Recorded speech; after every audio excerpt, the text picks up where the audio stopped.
Rockology Hour Interviews. Welcome to Rockology Hour Interviews. I'm your host, Jake Story, your resident rock connoisseur. I usually hang around Riverside Radio on Thursday nights, giving the London and the world, actually, a fantastic alternative music rock show. But now I'm chopping it up and giving you all the interviews and live performances from this show.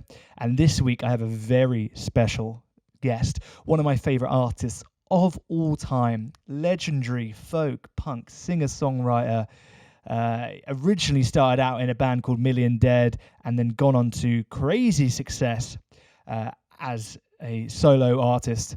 He now performs with the Sleeping Souls. This man is Frank Turner, and we sat down, we had a lovely chat. We spoke about his new live record, Live in Newcastle, and then we got into Butch Walker, a bit of Stappoke as well. So sit back, pour yourself a beer or wine or whatever it is you like to drink, and enjoy my chat with Frank Turner. What's up, everybody? Welcome to Rockology Hour. I am joined on the Skype machine by legendary folk punk singer-songwriter, Mr. Frank Turner. How are you doing, sir? I'm all right. I mean, I think I'm about as good as can be. It's a global pandemic and it's a very weird time to be alive. But I think that, like a lot of people at the start of this, I was like, oh, we're all in this together. It's the great leveler. And I'm sure that's actually true. Do you know what I mean? Depending on where you sit socioeconomically or whatever, people have very different experiences of this. Sorry, this is a heavier answer. No, go for it. Question. But, I live in a house that I like with my missus and my cat, and we've got a little bit of outdoor space upstairs. It could be a lot worse. I want to not complain, essentially. Having said all that, it's global pandemic and my career just collapsed. So weird time. Yeah, it's just a very strange time for everyone. I guess on the plus side, your hair looks fantastic. Well, thank you. Yes, as we were discussing just before the call started, I used to dye my hair all the time when I was a kid, when I was a sort of snotty little punk teenager, and I haven't done it for like 20 years, if not longer. And I just ran out of reasons not to. And they sell hair dye at the local supermarket that I'm still allowed to go to. So here we are. That's good to see. I can imagine. I think you've been on the road for, I want to say since 1998 with Million Dead. That was my first tour. I'm not going to say that I was on the road constantly since 1998. Yeah. That was my first tour was 98. Yeah. So you must be really feeling some kind of wanderlust and kind of missing the road a little bit. Am I right in saying that? Or definitely. I mean, first of all, I was in the middle of a tour when the lockdown kicked in, and we cancelled the rest of the tour and came home, and that was mortifying because shows goes against everything that I believe in. I mean, it's kind of funny, all the way through my career, I've sort of been successfully governed by the idea that you can't stop the rock and the show must go on, and however you want to put it, and you just put your head down, you soldier on, even if you're sick, even if you're injured or whatever, and you just make sure that you do a gig. And for the first time in 22 years on the road, that's actually not the solution to this situation. And that was quite weird. It's odd because, I've spent 20 years making a career out of traveling and of gathering people together. And those are the two things that we're now not supposed to be doing. And that's difficult. But in a way, you are kind of bringing the live Frank Turner show to us in our homes with your new live album, Live in Newcastle. Yes. It's awesome. I love it. You've kind of reworked some of your classic tracks for a more acoustic feel. How is it kind of giving those older tracks a fresh spin?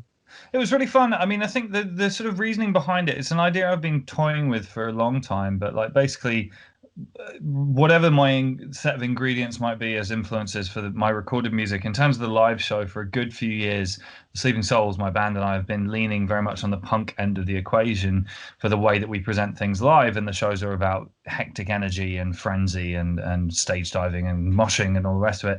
And that's cool and that's fun and I love it, and we will do plenty more of that once we're allowed to, but it's not the only thing that we know how to do, and there's a level on which quite a lot of subtlety gets lost in that environment, and indeed your set list choices tend to go a certain way night after night, and the sort of slow introspective building songs tend to get left off.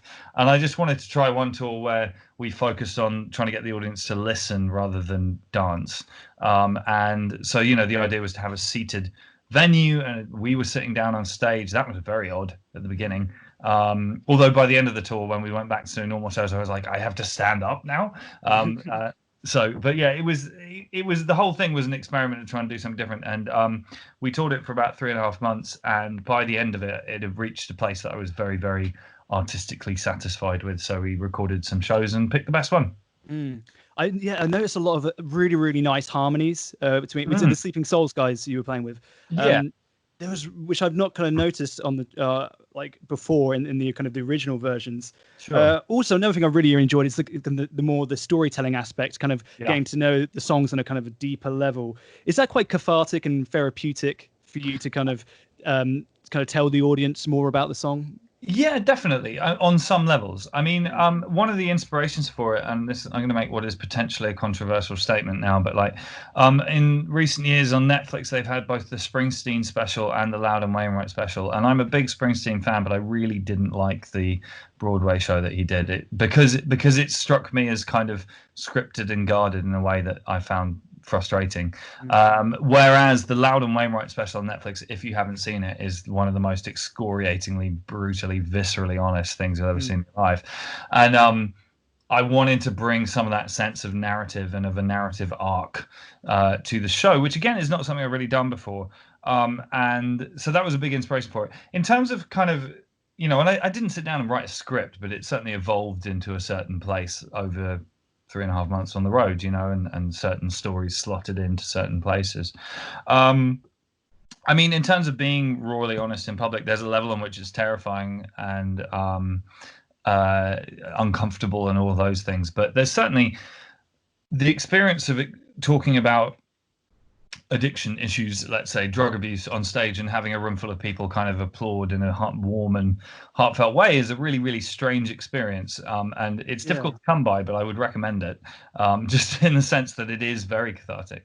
Yeah, because I think you mentioned that on the live album, saying it's quite weird to get cheered for kind of addiction and stuff like that. Yeah, totally. Yeah, it's very odd. But I mean, to the extent that music is about empathy or art is about empathy and that feeling that you're not alone in the cold universe, or however you want to put it, it's a pretty good version of that.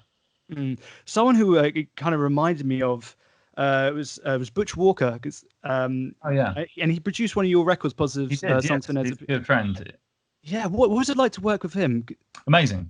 He's a fucking genius. I mean, I knew of Butch as a songwriter rather than the producer, and I saw that he produced his own records, and he produced a couple of like Ryan Adams records and stuff like this. And I mentioned him to my record label, and they went, "Are you fucking kidding?" And I was like, "What?" And they were like, the guy who produces Pink and Taylor Swift. And I said, "Does he?" Because I had no idea. This crossed my radar. But he's an absolutely wonderful guy. I think we have a lot in common, if I can say that without sounding pretentious. But I see a lot of comparisons between the two of you, actually. Yeah, and we got each other very quickly. We met in Chicago many years ago, 2014 I think it was, but yeah, we just kind of clicked straight away, and I was at a point where I was slightly struggling to get that album Positive Songs for Negative People to come out how I wanted it to, in terms of production and arrangement and presentation.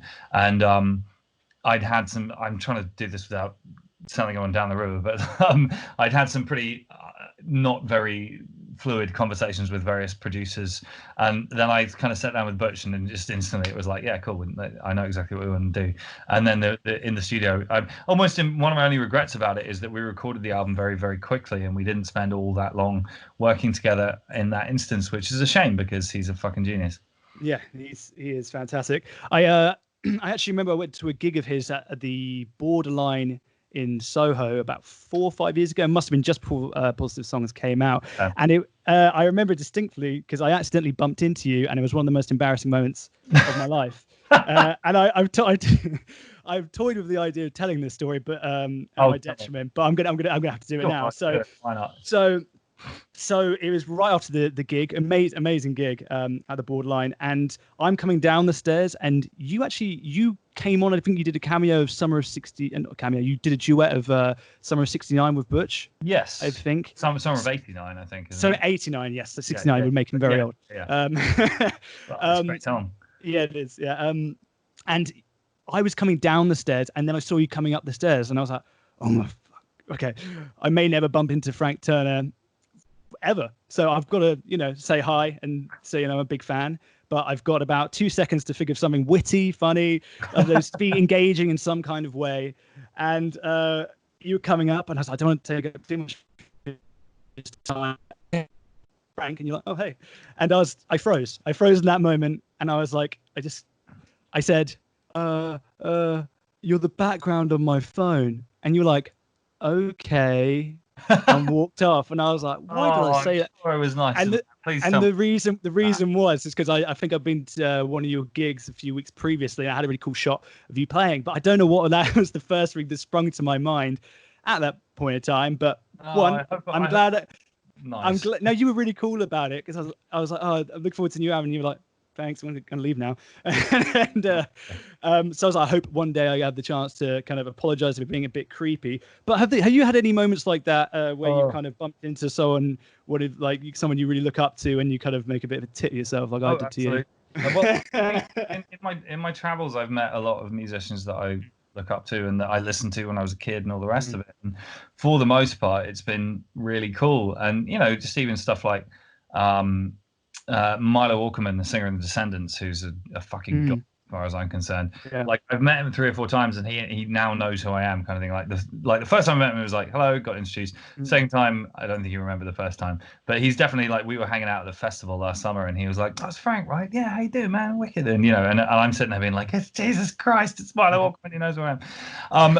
Generally speaking, I've acquitted myself well in those situations. There is this one incident, though, that hangs like a millstone around my neck. So to contextualize, we were on tour with a band called Social Distortion. Mike Ness, yeah. Yeah, Mike Ness, classic, brilliant band, who did me a huge amount of favors. They took me on tour endlessly, brilliant.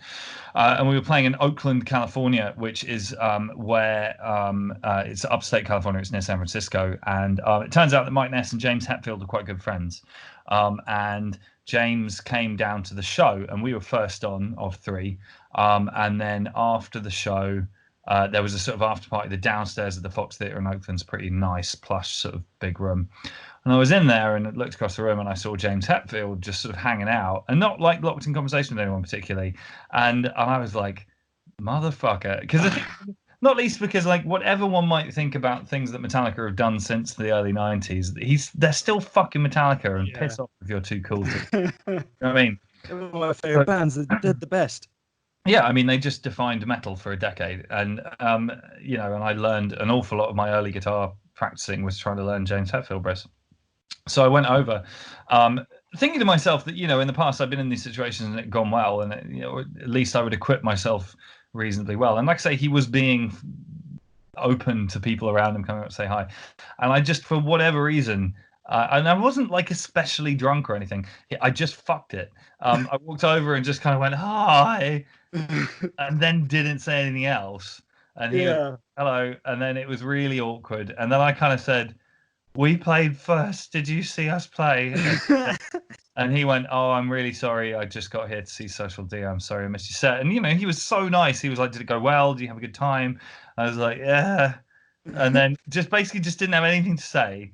And then it reached a point where my then tour manager, a guy called Casey, came over and just sort of led me away like an village, and sort of apologizing over my shoulder to James Hetfield. So I'm going, sorry about him. And the thing is, I didn't even like get a photo with him or anything. And like everyone else got a photo with him because he was being super nice. Anyone who came up and said, can I get a picture of you? Yeah, no problem. But I'd already fucked it so badly by that point that I essentially just kind of like wept. And what's annoying about that particularly is that nobody else in my band gives as much of a fuck about Metallica as I do. And so like, my fucking bass player has a fight with James Hetfield, and I'm not even sure if he knows it. At least you didn't tell him that he's the background on your phone, so it could be worse. There was one moment in the conversation where the yawning chasms of silence had got so bad that he started making small talk. Oh. At one point he looked down and he went, I like your tattoos. And I went, thanks. Nothing else. At least got a compliment. Yeah. Oh man, it was so shit. I mean, it really genuinely does make my skin crawl. But to be honest, I mean, so the corollary of this, and I'll try and do this a bit quickly because I know I'm banging on about this. That was in 2011, I think, and in about 2018, I was on tour with Jason Isbell. We played the same venue, Fox Theatre in Oakland, opening for Jason Isbell as the main support, and Jason Newsted, from Metallica came down to the show. In fact, he came down during the afternoon. Jason mentioned it, and I said, "Oh my God, can you introduce me?" And I ended up basically spending the afternoon, the evening, hanging out with Jason Newsted in the very same room where I'd fucked up meeting James Hetfield. And Jason Newsted is an absolute sweetheart, really, really nice guy. And we had a great evening, and I sort of felt like I had like rebalanced my karma a little bit. That's good to know. I'm gonna have to throw it over to my Stappoke karaoke quiz game. Are you open to playing this, Frank? Yeah, sure. Why not? It sounds good. Cool. So I'll give you a quick scores to beat. Milk Teeth are currently in the lead of 18, but I imagine you want to beat your old mate Jamie Lenman, and I believe he got, I want to say 16. So he's currently 15 and a half, so 16 to beat Jamie Lenman. He's currently in third place. Okay. Currently in the bottom is Rao Reynolds from Shikari. He got 10 and a half. That's probably the one you definitely want to beat. Okay, so I won't go into the like rest of a them. point each for. Sure. It's so 1 point for the next line, and then half a point for the band name and the track name. Okay. Cool. All right. This is about to do my warm up. My sacrifice. I was going to say earlier, by the way, yeah. So there's the Scott Stapp thing, right? And so The Scott there's Stapp, yeah. certain type of singing that sort of comes from like American kind of hard rock and grunge, and Eddie Vedder-ish, yeah. yeah, I mean we call it yarbling. I'm not entirely sure why, but it's like kind of business. So yes, I'm excited. Let's hear it. Yarbling Oki. I could rename it. Okay. Okay. Number 1. Let's begin at the beginning. We're lovers and we're losers. We're heroes and we're pioneers and we're beggars and we're choosers. I knew before I got famous, and that's me. Yeah. And you started me with an easy one. Yes, I say this to everyone. Stappoke is a hot bathtub. We dip your toe in very slowly. Right. It will get harder. Okay, number 2. White man came across the sea. He brought us pain and misery. You've got a Maiden post behind you. That's I do, yes. Run to the Hills, Iron Maiden. Yes, I do. Yeah. I think that's the Trooper poster. Yeah, Certainly is. Yeah. I'm glad you noticed that. Thank you. Okay, full mark so far, smashing your way through. Number 3. There's no way to go, Franco, an American. Oh, well, I'm gonna get 1 point for this because it's no effect Franco on American, but it's not a song that I know all of the words to, so I'm afraid I'm gonna lose the point for the line. It's very similar to the first line. The first half of the sentence is different, so you might be able to guess it. I'm not gonna get it. It's very kind of you to try and get it. Okay, it's much tougher on your own. A lot of bands are doing with 2-3 people, so I'll give you a bit of help, as many clues as I can. Okay. I'm a sailor peg, and I lost my leg. Out on the top sail, I lost my leg. Shipping up to Boston. Well, maybe can I get a bonus half point on this? So that's the line, and it's Shipping Up to Boston by the Dropkick Murphys, but it's not actually by the Dropkick Murphys lyric. It's written by Woody Guthrie. It's a Woody Guthrie lyric note from his notepad that they took and turned into a song. No way! I did not know that. So I'm giving you 2.5 because that expert knowledge. Jamie Lemon's gonna be livid about this. He was very competitive, by the way. That surprises me. Not. Okay, 2.5. Okay, number 5. He's the one who likes all the pretty songs. And he likes to. Hold on, he's the one. It's Nirvana in Bloom. He's the one who likes all the pretty songs, and he likes to sing, likes to beat his drum, and he likes to sing along. Is that it? I think. Say it again. You did get it, I think.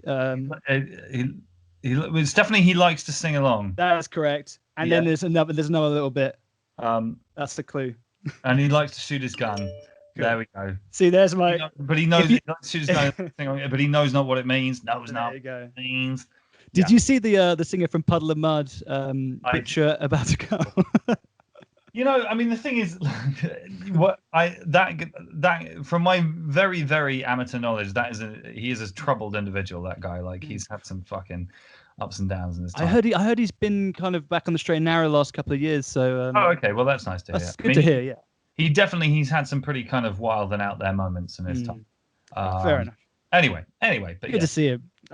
See him back, even if he is butchering Nirvana, but at least he's healthy. Yeah, I mean, it was a bit like, I mean, and because this is the other thing, there were loads of people kind of saying, oh man, it's a morning radio session, and if you've never done one, you don't know what those are like, and they might have bad foldback in the audio, in the ears or whatever.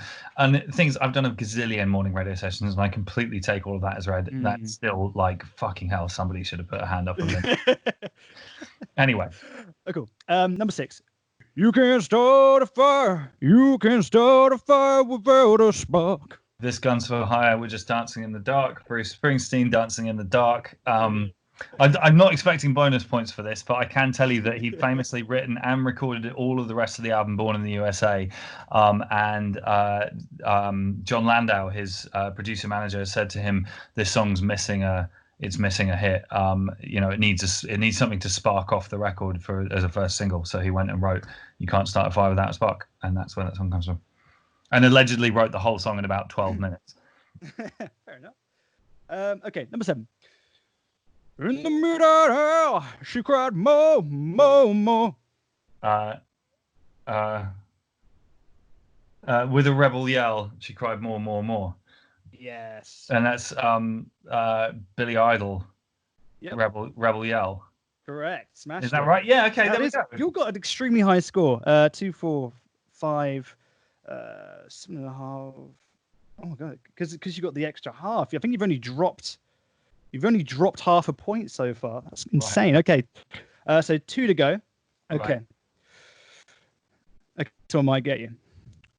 To finally get beaten, it feels just like being eaten. Do that again? Can I have another go on that? Sure. Yeah. To finally get beaten, it feels just like being eaten. It feels just like being eaten. Yes. I may have mentioned this man already in this chat. Is it Metallica? No, it's not. You've got me. He's gonna love this, because that's Jamie Lenman. Oh, for fuck's sake! Eleanor Fasker. Motherfucker. Oh. The next line: we're going to hell in the Fasker with the top down. No, she does. Damn it! Now he's gonna love that. Yeah. Oh. Okay. Damn it. Okay. How many more we got? So that's 8. 2 to go. Okay. But I will see you again. I will.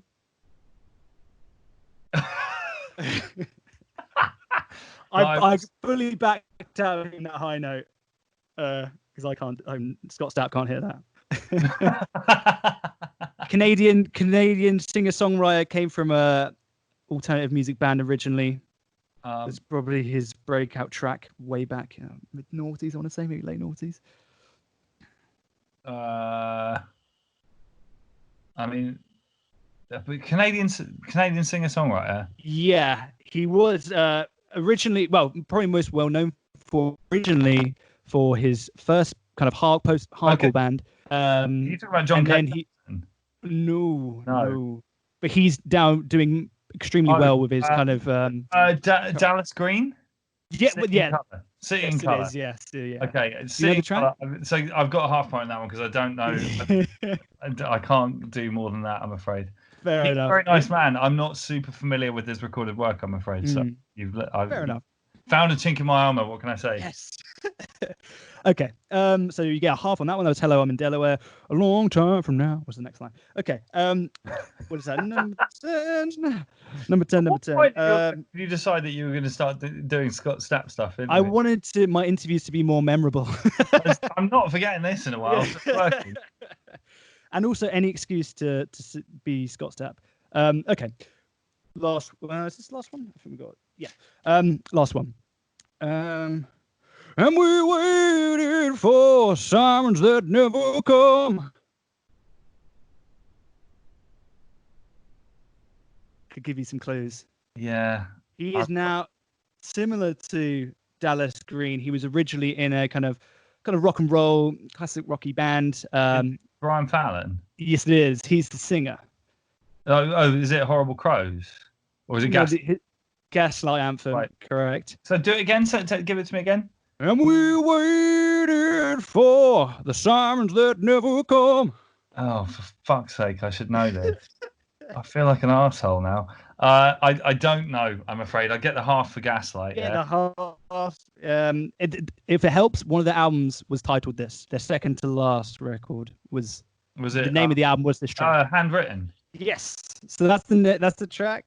The track in the band. That's the band. So you get 1 point. Is it every word handwritten? No, but that is later in the chorus. And the next line is, and we only ride by the moon. Oh, for fuck's sake. Okay, well, I've got 1 point on that. Yeah. So, I mean, with some prompt fairness. So 2, 4, 5, 7.5, 9.5, 11.5, 13.5, 14, and 15. Oh, what is that? Jamie Lemon got something very similar. Did he get 15.5? Oh my days, he got 15.5. So he's motherfucker. Could speak to you for hours and hours, but you got to get on. Well, so I was going to say, like, I mean, you know, I'm very sad to see that Jamie beat me by half a point there, but at the same time, you know, may the best man win and all that. I did a quiz thing on an interview the other day where I lost a general knowledge quiz against Sean McGowan, and that stings. That fucking stings. And the thing is, I did a Frank Turner song for Jamie Lemon, and he got it instantly. So he's going to love that. Anyway, Frank, I have to let you go then. Thanks so much for your time. A pleasure. Thank you for your time. It's been fun. I'm not going to forget doing Scott Stapp. Friends and Romans, countrymen. Hey, yeah. Hope you guys enjoy my chat with Mr. Frank Turner. That was very surreal for me, but I really, really did enjoy it. Hope I didn't make too much of a tit of myself. I think only a little bit, not as bad as last time, as you guys heard. Check out Frank Turner on the socials at Frank Turner. He's doing a lot of stuff on Instagram relating to raising money for local venues. I believe he's doing stuff with Jarrett Riddick from Bowling for Soup. I think they're doing a live kind of back and forth on Instagram every Tuesday, so you can check that out. And check out the live record, Live in Newcastle. Fantastic live album. A new kind of acoustic spin on a lot of his classic tracks. So be sure to check it out. Bit of housekeeping. Please follow Rockology Hour on the socials at Rockology Hour on the Twitter and Instagram. Also, Rockology Hour radio show on Facebook if you're still on Facebook. Thanks very much for listening. Please hit the subscribe button or the follow button or whatever it does to make sure you get these new episodes every week. And also, if you can, give us a lovely 5-star review. That really helps. That really helps boost us up. We can grow this bad boy. Hope you guys have a great week. Stay safe and stay sane. I've been your host, Jake Story, your resident rock connoisseur, and I'm off.